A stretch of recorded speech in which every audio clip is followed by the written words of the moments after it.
दोस्तों 16 अगस्त को सावन महीने की पुत्रदा एकादशी पड़ रही है और पूरे 400 साल बाद बना दिव्य दुर्लभ महाशुभ संयोग। इसलिए दोस्तों इस दिन का महत्व बहुत ही ज्यादा बड़ा होता है और इस एकादशी के दिन आप लोगों को एक दीपक वाला उपाय जरूर करना चाहिए, क्योंकि पंडित जी ने आपने अभी की कथा में बताया हुआ है।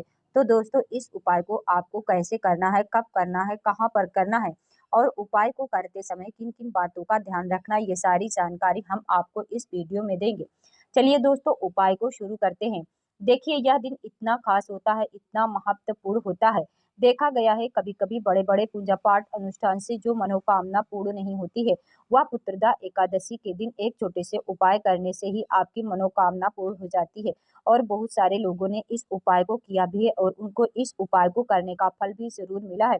अगर आप लोग भी इस उपाय को पुत्रदा एकादशी के दिन करना चाहते हैं तो आप इस उपाय को पहले अच्छे से समझ लेना, सुन लेना, उसके बाद करना, आपको इस उपाय का फल जरूर मिलेगा। दोस्तों आपको यहाँ पर बता दें कि ये जो एक दीपक वाला उपाय है, अगर आप इस उपाय को करने से आपके घर में चाहे किसी भी प्रकार की दुख और समस्या क्यों न चल रही हो, आपको उसका कारण भी नहीं पता है कि ये समस्या किस कारण से चल रही है। उसका कुछ भी कारण हो सकता है, जैसे पितृदोष हो सकता है या किसी भी तरह का मंगल दोष भी हो सकता है। और भी बहुत तरह के दोष होते हैं, कुछ भी हो सकता है, पर आपको इस उपाय के लिए अपने दोष को पता लगाने की ज़रूरत नहीं है। आपके घर में किस कारण से इतनी दुख और परेशानी आ रही है, वह भी आपको पता लगाने की ज़रूरत नहीं है। इस एक दीपक वाले उपाय को आप लोगों को कर लेना है, क्योंकि इस एकमात्र उपाय को करने से आपके पूरे घर परिवार में सुख और शांति हो जाएगी। आपके घर में अच्छे-अच्छे काम होने लगेंगे, आपकी जो भी मनोकामना होगी, वह धीरे-धीरे करके पूर्ण होना शुरू हो जाएगी। दोस्तों अब इस उपाय को करना किस समय, ये भी आप लोग जान लीजिए। देखिए इस एक दीपक वाले उपाय को करने का जो समय है वो सीधी-सी बात है, सुबह का समय है, प्रातः काल का समय है। वैसे दोस्तों पुत्रदा एकादशी के दिन पूरे दिन मंदिर खुले रहते हैं, पूरे दिन आप लोग उपाय भी कर सकते हो। इसमें कोई दिक्कत वाली बात नहीं, क्योंकि पुत्रदा एकादशी के दिन भगवान शिव जी पूरे दिन अपने मंदिर में बैठे रहते हैं कि कौन भक्त आएगा, कौन हमें प्रसन्न करेगा और हम कब उसकी मनोकामना पूर्ण करेंगे। दोस्तों इस दिन शिव जी इतना कुछ प्रदान करते हैं जितने की हम कभी कल्पना भी नहीं कर सकते हैं। इसलिए आप लोगों को इस मौके को अपने हाथ से नहीं जाने देना चाहिए। तो अब हम समझते हैं दोस्तों ये एक दीपक वाले उपाय आखिर आप लोगों को करना कैसे है। देखिए विशेष रूप से कोशिश करना इस उपाय को आप पुत्रदा एकादशी के दिन सुबह सुबह कर लो, पर किसी कारणवश ना कर पाओ तो फिर थोड़ा लेट भी कर सकते हो, है ना।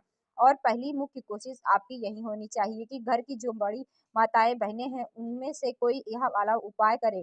मतलब कि अगर माता बहन उपस्थित ना भी हो तो उस स्थान पर घर का बड़ा जो पुरुष है वह भी इस उपाय को कर सकता है।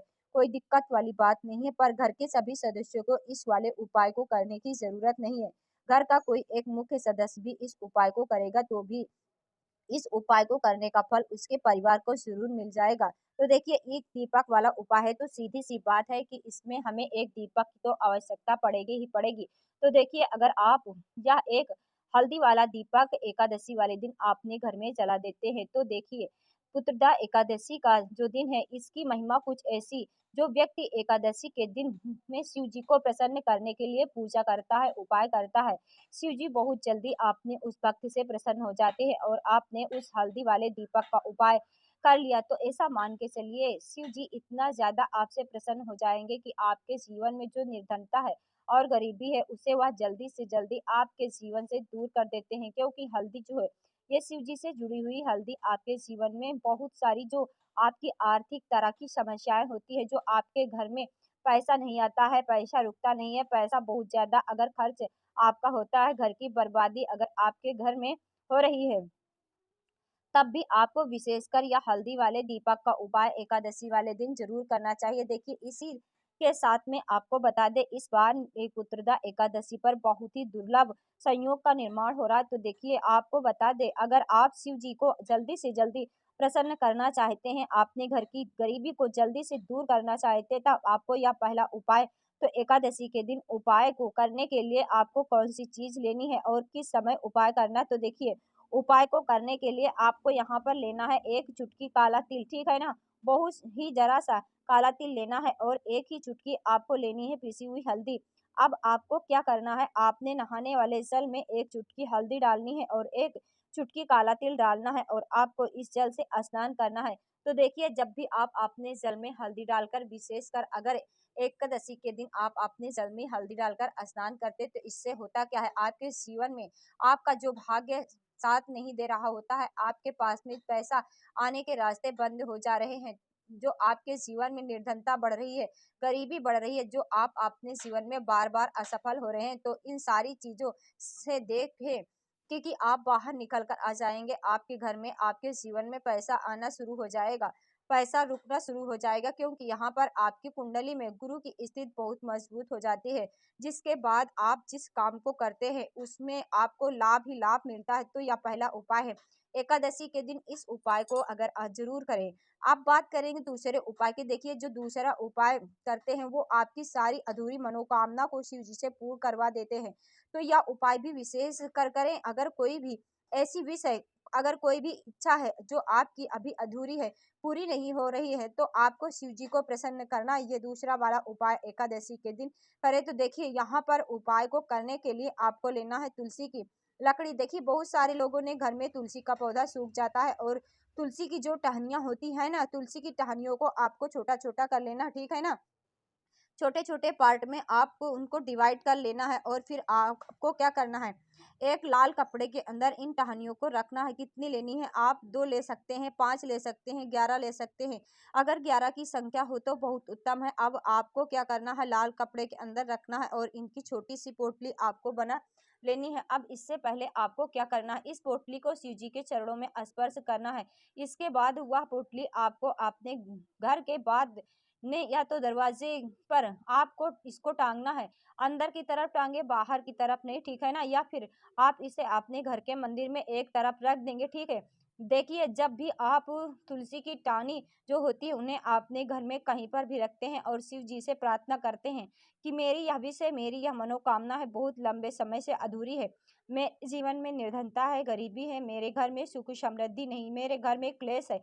तो जिस प्रकार की आपका समस्या होती है, जो भी आपकी मनोकामना होती है, उसे शिव जी पूरा करते हैं और आपके जीवन की निर्धनता और गरीबी आपके जीवन से दूर हो जाती है। जब भी आप तुलसी की लकड़ी का यह छोटा-सा उपाय कर लेते हैं, एकादशी के दिन, एक चीज़ आपको बिल्कुल ध्यान रखनी है कि तुलसी का पौधा अगर आपके घर में सूख गया है, तब आपको एकादशी के दिन उसकी लकड़ियों को निकालना है, क्योंकि एकादशी के दिन तुलसी की पत्तियों को नहीं तोड़ा जा सकता है।